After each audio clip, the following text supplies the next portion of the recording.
Hello everyone, আমাদের আজকে video topic আমাদের যে ভিএস কোড আছে সেটাকে আমরা কীভাবে বিউটিফুল করতে পারবো, রাইট? তো এই যে দেখতে পাচ্ছ এখানে একটা থিম ইউজ করা হয়েছে, সেটা হচ্ছে হ্যাকার থিম। অ্যান্ড লেফট সাইডে কিছু ফাইল অ্যান্ড ফোল্ডারের আইকন দেখতে পাচ্ছ। তো এই আইকনগুলো আমরা ইজিলি ইউজ করতে পারবো কিছু এক্সটেনশন ডাউনলোড করে। সেই এক্সটেনশনগুলো আজকে কীভাবে ডাউনলোড করতে পারি অ্যান্ড কীভাবে সেগুলো ইউজ করব, তো এই ভিডিওর মাধ্যমে আমরা আজকে দেখব, ঠিক আছে? তো আমাদের ডিফল্ট যে ভিএস কোড আছে তার থিমটা আমি নিয়ে চলে আসি।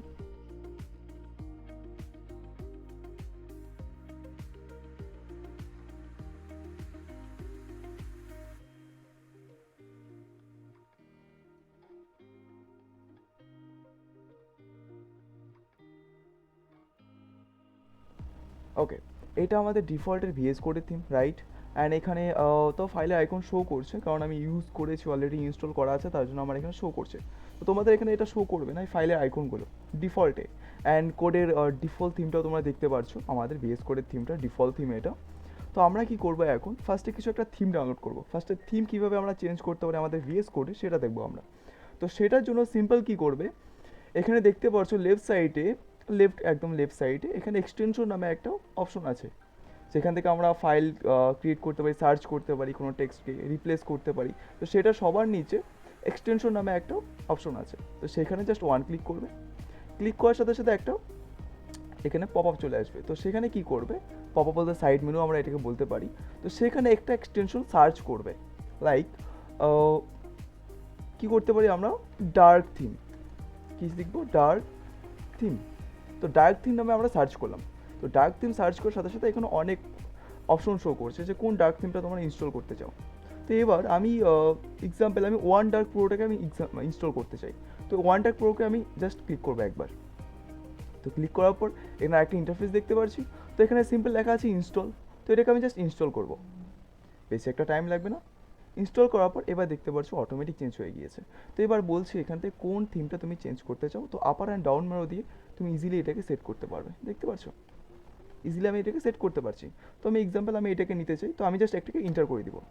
এবার তোমাদের এমন হয়ে গেল যে আমি ফর এক্সাম্পল এটা ক্লোজ হয়ে গেল। তো তোমাদের কোডে চলে আসলে এমন হয়ে গেল যে তোমরা চাও এখন এটাকে থিমটাকে চেঞ্জ করতে, তাহলে কীভাবে করতে পারি। সিম্পল তোমাদের এক্সটেনশনে আবার চলে আসবে অ্যান্ড সবার নিচে এখানে সার্চ বার থেকে সব কিছু উড়িয়ে দিবে। তো এখানে লেখা আছে ইনস্টলড, রাইট? তো ইনস্টলে চলে আসলে আর এখানে দেখতে পারো ওয়ান ডার্ক প্রো লেখা আছে, একটা মানে ইনস্টল করা আছে অলরেডি। এটাকে জাস্ট ক্লিক করবে অ্যান্ড এখানে তোমার সেট কালার থিম লেখা আছে। তো এটা একটা শর্টকাট বলছি আমি, হ্যাঁ। তো সেট কালার থিমে ক্লিক করলে তো এখানে আবার অপশন, সেই সেম পপ আপে অপশন আসছে। তো down arrow and upper arrow দিয়ে তুমি ইজিলি আবার চেঞ্জ করতে পারবে এটাকে ইজিলি। তো এটা হয়ে গেলো আমাদের ডার্ক থিম। তো এবার আমরা দেখবো আমাদের যে থিমটা আগে ইনস্টল করা ছিল ওটার নাম ছিল হ্যাকার থিম। তো এটাকে কী করবে, সেটা ইনস্টল করার জন্য এক সিস্টেমে মানে আমাদের বিএস করে মাল্টিপল থিম একসাথে ইউজ করবে না, কখনই গ্লিচ চলে আসবে। তো এটাকে কী করবে, এটাকে আনস্টল করবে ফার্স্টে। তো আমি এটাকে আনস্টল করে দিলাম। আনস্টল করার পর এখানে সার্চ করবে hacker theme. Hacker theme search করলে তো এখানে অনেক কটা অপশন চলে আসছে আবার সেম। তো হ্যাকার থিম আমি যেটা ইনস্টল করেছিলাম সেটা এটা ডার্ক হ্যাকার থিম। তো এটাকে আমি ক্লিক করবো অ্যান্ড এটাকে ইনস্টল করবো, সিম্পল ইনস্টল করলাম। এবার দেখতে পাচ্ছ ইনস্টল হয়ে গিয়েছে, এখানে সাথে সাথে থিমটা চেঞ্জ হয়ে গিয়েছে। তো এবার ডার্ক হ্যাকার থিমকে জাস্ট আমি একটা ইন্টার করে দিব। তো ডার্ক হ্যাকার থিমটা আমার হয়ে গিয়েছে। এবার যদি আমার কোডগুলো দেখি আমি, তো কোডের ডিজাইনটাও অনেকটা চেঞ্জ হয়ে গিয়েছে আমাদের, রাইট? একদম সিম্পল। ওকে, তো এবার আমরা দেখব আমাদের যে ফাইলে যে আইকনগুলো আছে, এই যে আইকনগুলো অ্যান্ড এই আইকনগুলো আমরা কীভাবে লাগাতে পারি আমাদের ফাইলের সামনে, ঠিক আছে? তার জন্য আমি কি করব, সিম্পল এখানে সার্চ করবো, এক্সটেনশনে এসে ফাইল আইকন, কি সার্চ করলাম, ফাইল আইকন। এখানে আরও অনেকগুলো শো করছে। তো আমি কি করবো, ভিএস কোড গ্রেট আইকন যেটা আছে সেটাকে আমি ইনস্টল করে নিব। তো এবার আমি এটাকে আবার ইনস্টল করে নিই, ইনস্টল হয়ে গিয়েছে। তো আমি এটাকে জাস্ট আবার কী করবো, পপ আপে চলে আসছে। তো আমি ভিএস কোড গ্রেড আইকনটাকে আমি ক্লিক করে নিলাম, নিয়েছি। এবার দেখতে পারবে আমাদের যে ফোল্ডারের আইকন প্লাস ফাইলের আইকনগুলো চেঞ্জ হয়ে গিয়েছে। তো এইভাবে আরও অনেক থিম আছে, অনেক আইকন আছে, আইকনের অপশন আছে আমাদের কাছে, অনেক কিছু আছে যেটা করতে পারো। এবার তোমরা যদি চাও তোমাদের যে কোড আছে সেটাকে ফরম্যাট করতে চাও, তো আমাদের কাছে ডিফল্ট একটা ফরম্যাট থাকেই।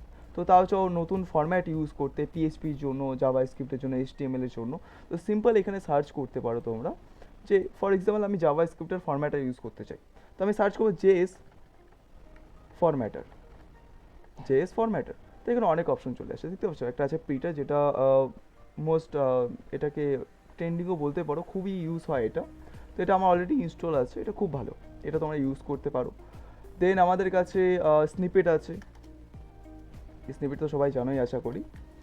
আরও অনেক কিছু আছে, এখান থেকে তোমরা একটা একটা করে ট্রাই করতে পারো, একটা ইউজ করতে পারো। তো ফর এক্সাম্পল আমি সিম্পল ইউজ করি থিম, সিম্পল সার্চ করবো থিম, তো থিমে এখানে অনেক থিম আসবে, ম্যাটেরিয়াল থিম, অ্যান্ড ম্যাটেরিয়াল থিমটাও ফেমাস আছে, এটা অ্যান্ড্রয়েড স্টুডিওতে অনেকটা ফেমাস ম্যাটেরিয়াল থিমটা।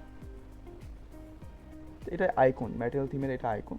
তো এভাবে যাই হোক, এভাবে তোমরা অনেক থিম, অনেক অ্যান্ড আইকন তোমরা সেট করতে পারো, ইজিলি ইনস্টল করে বাস সেট করে নেবে, এটাতে এমন কোনো জাদু মাত্র নেই। ঠিক আছে, তো আমরা এটা আমাদের আজকে ভিডিও এতটুকুই থাকবে। তো নেক্সট ভিডিওতে আমরা দেখবো আমাদের যে এফটিপি আছে, আশা করি সবাই অনেকেই জানো, এখানে কেউ যদি ব্যাকএন্ডের কাজ করে থাকো তো এফটিপি সম্বন্ধে তোমরা জানো। তো আমরা দেখবো আমাদের ভিএস কোডে এফটিপির মাধ্যমে আমরা সার্ভারের ফাইল কীভাবে নিয়ে আসতে পারি। আমাদের নেক্সট ভিডিও এটাই থাকবে, আমরা কীভাবে এফটিপির মাধ্যমে, যেটাকে আমাদের যে ওই এক্সটেনশনটা সেটার নাম হচ্ছে এফটিপি সিম্পল। আমি যে সার্চ করি এখানে এফটিপি সিম্পল, তো দেখতে পারবে এক্সটেনশনটা শো হয়ে যাচ্ছে। তো এক্সটেনশনের মাধ্যমে আমরা সার্ভারের ফাইলকে ইজিলি আমাদের ভিএস করে নিয়ে আসতে পারি। তো এটা অনেকে ইউজ করতে জানে না কীভাবে এটাকে ইউজ করতে হয়। তো নেক্সট ভিডিওতে আমরা এটা দেখবো, আমরা এটাকে কীভাবে ইউজ করে সার্ভারের ফাইল আমরা ইজিলি অ্যাক্সেস করতে পারবো, অ্যান্ড ওটাকে আপডেট করে সার্ভারে আপলোডও করতে পারবো। ঠিক আছে, যাই হোক আজকে ভিডিও এতটুকুই থাকবে, আর নেক্সট ভিডিওতে তোমাদের সাথে আবার দেখা হচ্ছে।